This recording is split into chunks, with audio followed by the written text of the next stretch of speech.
Are you praying for your children and preparing for their future by modeling it from a godly perspective? Stay tuned. We're going to talk about that. You don't want to miss it.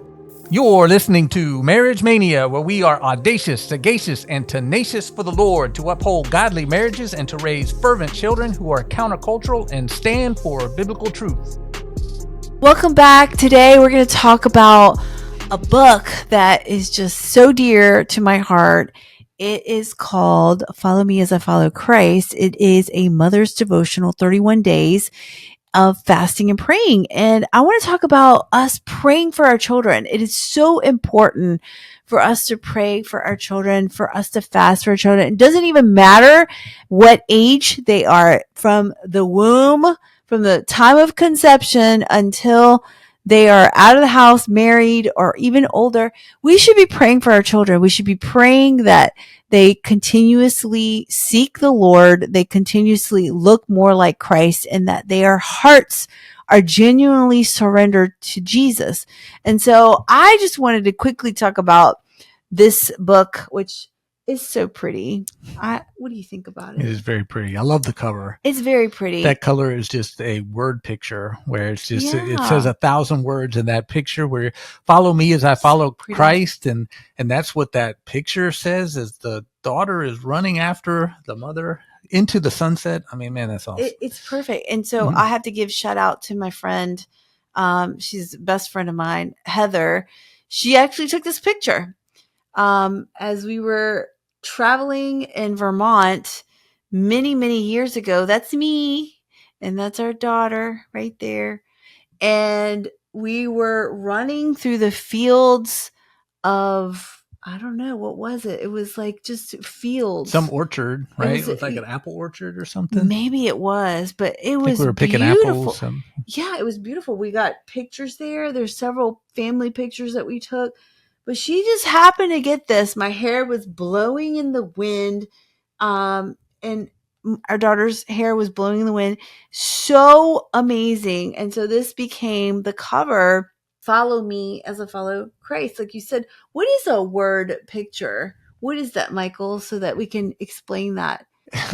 Well, it's like this, where a picture just kind of says 1,000 words, and you can say the words, follow me as I follow Christ, but can you picture what that really means? Sometimes we need kind of an illustration of that. It's like when Jesus, he spoke a lot in parables and stories that people could identify with. And like the perfect story was, example was like with David, when he had sinned by seeing Bathsheba bathing on the roof, and King David was the king, and he was like, oh, I really like her, and he brought her over, and like, how can I have her as my wife? But she has a husband, so he set up her husband to die in battle, so then he could take her as his wife. A horrible thing to do, but I'm king, I can do whatever I want. But I love the word picture that Nathan the prophet did. He went and confronted David, and he could have just easily have said, this is what you did, and this is why it's wrong. But instead, he drew him into a story about a rich man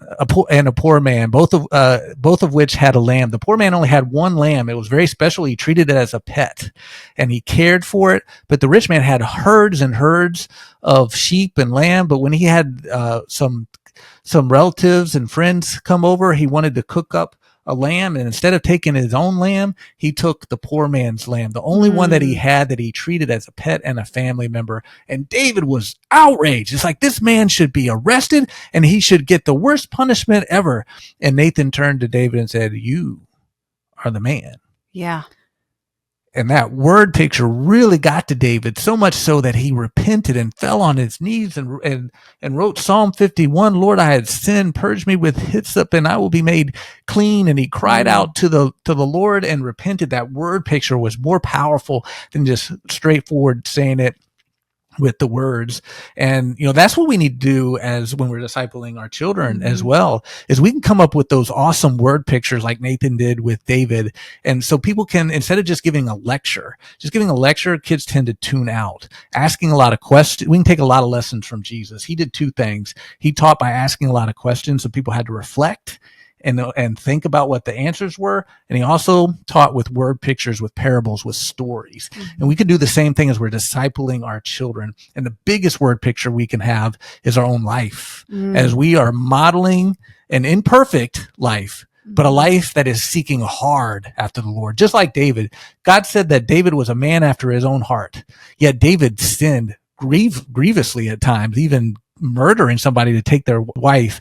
But God still called him a man after his own heart. Why? Because he tried hard. When he sinned, he repented. When he sinned bad, he repented really hard.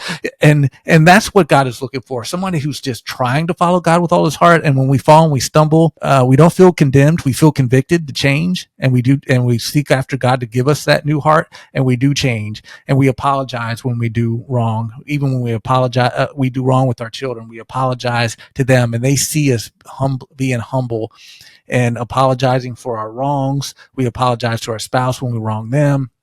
They see models of good conflict resolution between spouses as we are working out our differences in a loving and caring way. We're just trying hard. When we stumble, we apologize.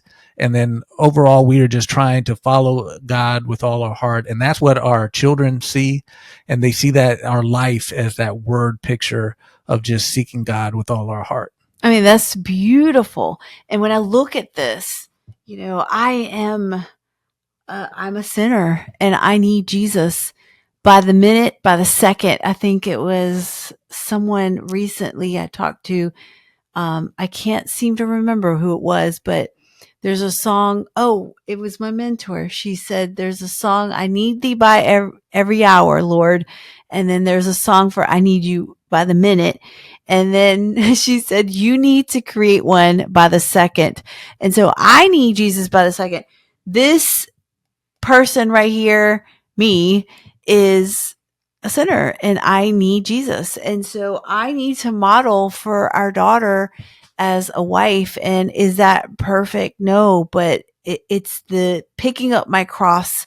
It's constantly surrendering and asking God for his forgiveness and trusting him. And in that, I'm praying for my child. And so this book is really about praying and fasting, and it's really beautiful. I think, because I think it's just really pretty. But and I'll pull up a chapter here.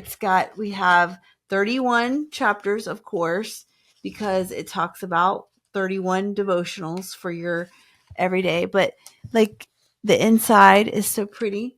Pray over yourselves, mothers. It's so important to pray over yourselves, and it's just such a sweet book. I recently did a podcast with Made to Mother, and we actually talked about several things, and there were so many amazing quotes that she pulled out of this book. And I'm just so thrilled because I was able to share my story on different things. And so I just encourage, if you're a mom, if you are wanting to pray for your child that is about to be born, your child that is a toddler, your child that's 13, 14, teenagers, your child that maybe has gone astray, don't give up, because prayer is powerful. We are to pray and fast for our children. And if you can't fast, I did put notes in here to encourage you on things that you can do for fasting, so that you don't feel like it's something that could physically cause or hinder you from fasting. But I also have a chart back here that talks about the different days and the topics and what to pray for, and praising the Lord for those things. So this is just such a great book. But, the question is, how often do you pray and fast for your children? This is something we need to be asking. And on the back, I wrote this because I love what Paul said. Paul said, you are to imitate me as I imitate Christ. Our children must see Jesus in us.